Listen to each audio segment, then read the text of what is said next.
ಕರಿದಾಸಹಳ್ಳಿ ಎಂಬ ಗಡಿ ಗ್ರಾಮದಲ್ಲಿ 1/6/1968 ಶ್ರೀಮತಿ ಗಂಗಮ್ಮ ಮಾಳಮ್ಮ ಕದ್ರಪ್ಪ ಇವರ ಪುತ್ರರಾಗಿ ಜನಿಸಿದೆ.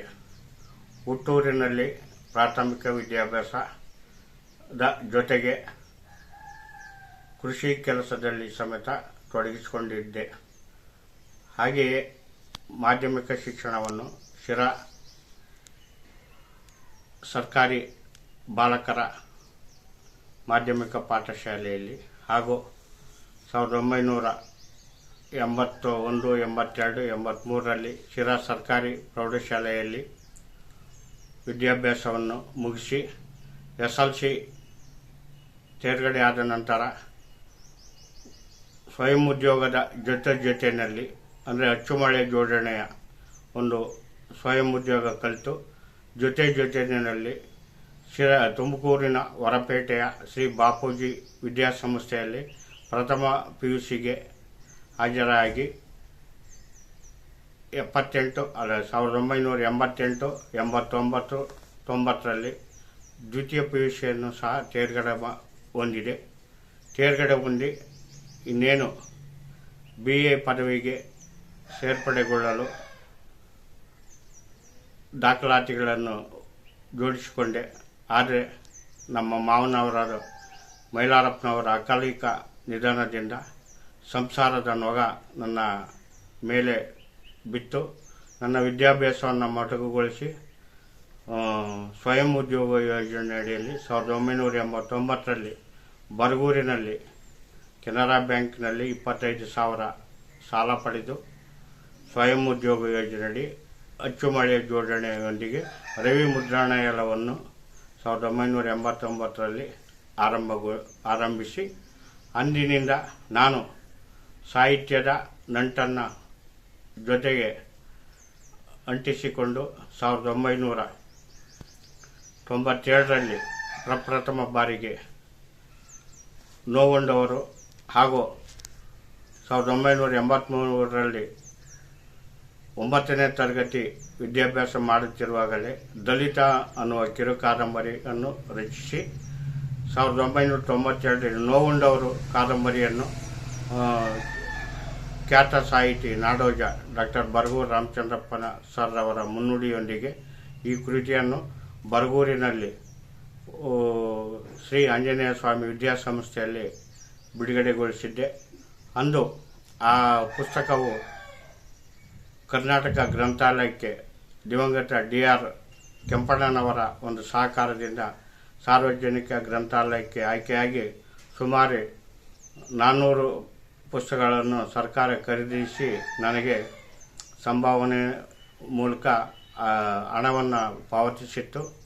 ಅದರ ಜೊತೆಗೆ ನಿಂತ ನೀರಾಗದೆ ಸದಾ ಹರಿಯುತ್ತಿರಲಿ ಅಂತ ಸಾಹಿತ್ಯ ಸೇವೆಯನ್ನು ಮುಂದುವರಿಸಿಕೊಂಡು ನಾನು ಮತ್ತೆ 1999ರಲ್ಲಿ ತುಮಕೂರು ಜಿಲ್ಲೆಯ ಎಲ್ಲ ಉದಯೋನ್ಮುಖ ಸಾಹಿತಿಗಳ ಒಂದು ಕವನ ಸಂಕಲನವನ್ನು ಸಂಗ್ರಹಿಸಿ ನಾನು ಮೌನ ಮಾತಾದಾಗ ಒಂದು ಕವನ ಸಂಕಲನದ ಸಂಪಾದಕತ್ವವನ್ನು ವಹಿಸಿ ಅದನ್ನು ಸಹ ನಮ್ಮ ಶಿರಾ ತಾಲೂಕು ಹುಲಿಕುಂಟು ಹೋಬಳಿ ಚಿತ್ತಳ್ಳಿ ಗಡಿ ಗ್ರಾಮವಾದ ನನ್ನ ಹುಟ್ಟೂರು ಕರಿದಾಸಹಳ್ಳಿ ಗ್ರಾಮದಲ್ಲಿ 1999ರಲ್ಲಿ ಅದನ್ನು 2 ದಿನಗಳ ಗಡಿನಾಡ ಜಾನಪದ ಸಮ್ಮೇಳನದೊಂದಿಗೆ ಬಿಡುಗಡೆಗೊಳಿಸಿದ್ದು ನನ್ನ ಒಂದು ಸೌಭಾಗ್ಯ. ಈ ಒಂದು ಬಿಡುಗಡೆ ಸಮಾರಂಭಕ್ಕೆ ಅಂದಿನ ಕಸಾಪ ಜಿಲ್ಲಾಧ್ಯಕ್ಷರಾದ CH ಮರಿದೇವರವರು, ತಾಲೂಕು ಅಧ್ಯಕ್ಷರಾದ ಡಾಕ್ಟರ್ ಗೋವಿಂದಪ್ಪನವರು ಹಾಗೂ ಮಾಜಿ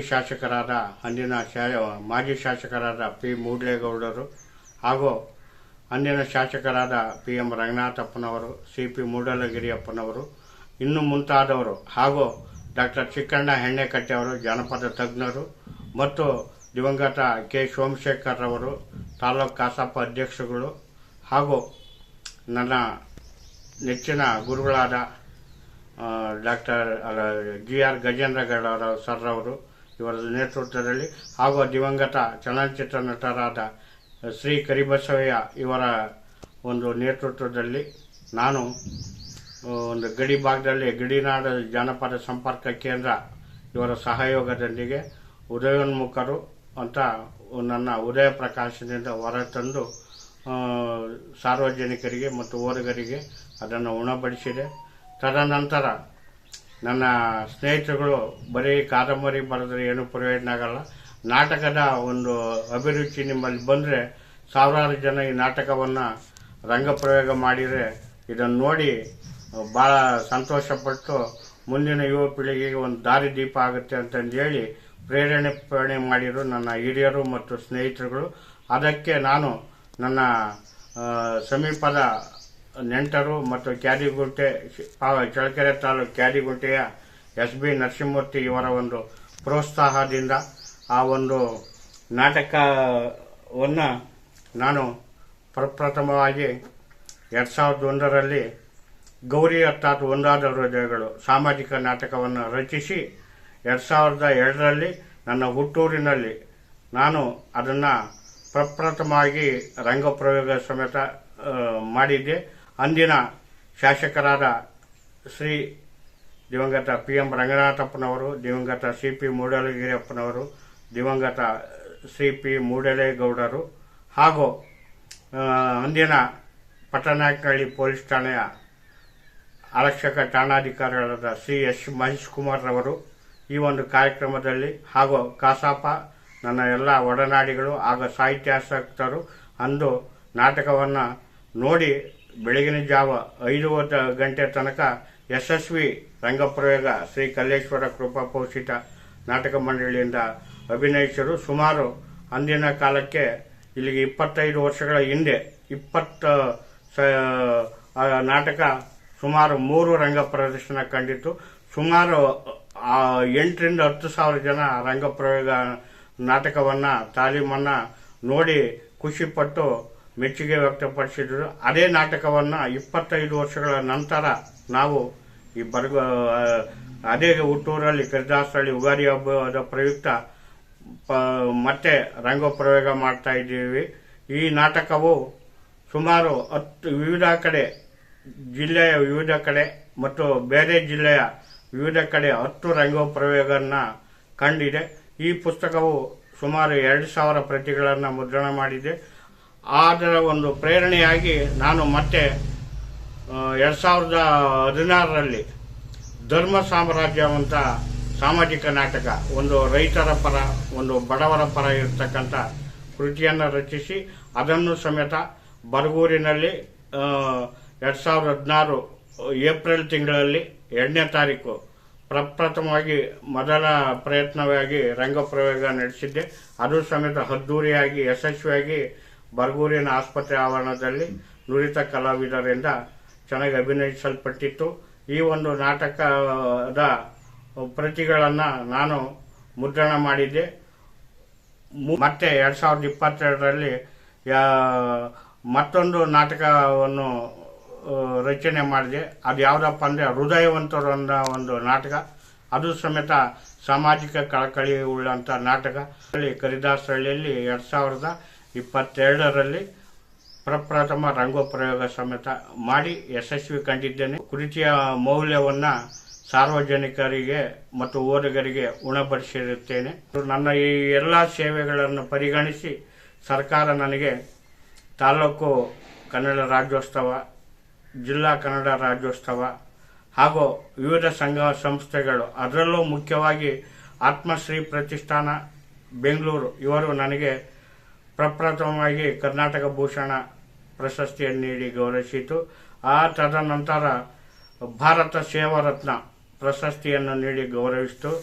ಆ ನಂತರ ಅದೇ ಸಂಸ್ಥೆಯವರು ನನಗೆ ಸಂಗಮ ರತ್ನ ಪ್ರಶಸ್ತಿ ನೀಡಿ ಗೌರವಿಸಿತು. ಅದೇ ರೀತಿ ವಿವಿಧ ಸಂಘ ತಾಲೂಕಿನ ಜಿಲ್ಲೆಯ ಎಲ್ಲ ಸಂಘ ಸಂಸ್ಥೆಗಳು, ಅದರಲ್ಲೂ ಜಿಲ್ಲಾ ಮತ್ತು ತಾಲೂಕು ಕನ್ನಡ ಸಾಹಿತ್ಯ ಪರಿಷತ್ ಅಧ್ಯಕ್ಷರಾದ ತಾಲೂಕು ಅಧ್ಯಕ್ಷರಾದ BP ಪಾಂಡುರಂಗಪ್ಪ ಸರ್ ಅವರು ಹಾಗೂ ಜಿಲ್ಲಾಧ್ಯಕ್ಷರಾದ ಶ್ರೀ KS ಸಿದ್ದಲಿಂಗಪ್ಪನವರು ನನ್ನ ಸೇವೆಯನ್ನು ಗುರುತಿಸಿ 2 ಬಾರಿ ಜಿಲ್ಲಾ ಪ್ರಶಸ್ತಿಯನ್ನು ನೀಡಿ ನನಗೆ ಗೌರವಿಸಿದರು. ಅದೇ ರೀತಿ ಕನ್ನಡ ಸಂಸ್ಕೃತಿ ಇಲಾಖೆಯ ಸಹಾಯಕ ನಿರ್ದೇಶಕರಾದ ಬಸವರಾಜ ಅಪ್ಪಿನಕಟ್ಟೆ ಸಾರು, ರವಿಕುಮಾರ್ ಸಾರು ಎಲ್ಲ ಸೇವೆಯನ್ನು ಪರಿಗಣಿಸಿ ಕರ್ನಾಟಕದ ಚಲನಚಿತ್ರ ನಿರ್ದೇಶಕರು ಹಾಗೂ ಚಿತ್ರ ಸಾಹಿತಿ ಮತ್ತು ಸಾಹಿತಿಗಳಾದ ಡಾಕ್ಟರ್ ಗುಣವಂತ ಮಂಜು ಸಾರ್ ಅವರು ನನ್ನ ಒಂದು ಸೇವೆಯನ್ನು ಪರಿಗಣಿಸಿ ನನಗೆ ಸಾಹಿತ್ಯ ಮತ್ತು ರಂಗಭೂಮಿಯಲ್ಲಿ Asia international cultural research institute Pondicherry ಇವರಿಂದ ನನಗೆ 2026 ಜನವರಿ 30ರಂದು ಗೌರವ ಡಾಕ್ಟರೇಟ್ ಪ್ರಶಸ್ತಿ, ಒಂದು ಅತ್ಯುನ್ನತ ಪ್ರಶಸ್ತಿ ನೀಡಿ ನನಗೆ ಗೌರವಿಸಿತು. ಅದೇ ರೀತಿ ಗೌರವದಿಂದ ನನಗೆ ನಮ್ಮ ಕುಟುಂಬಕ್ಕೂ ಮತ್ತು ನನ್ನ ಸ್ನೇಹಿತರಿಗೂ ನಾನು ಚಿರಋಣಿಯಾಗಿದ್ದೇನೆ. ಮಾರ್ಚ್ 22ನೇ ತಾರೀಕು ನಾನು ಹುಟ್ಟೂರಿನಲ್ಲಿ ನನ್ನದೇ ವಿರಚಿತ ಗೌರಿ ಅರ್ಥಾತ್ ಒಂದಾದ ಹೃದಯಗಳು ಸಾಮಾಜಿಕ ನಾಟಕವನ್ನು ಏರ್ಪಡಿಸಿರುತ್ತೇವೆ. ಖ್ಯಾತ ನಿರ್ದೇಶಕರಾದ SP ನರಸಿಂಹಮೂರ್ತಿ ಅವರು ಮತ್ತು ಸಂಗೀತ ನಿರ್ದೇಶಕರಾದ ಗೌಡಬಿಟ್ಟ ಹೀರಣ್ಣನವರು ಹಾಗೂ ಮತ್ತೊಬ್ಬ ಸಂಗೀತ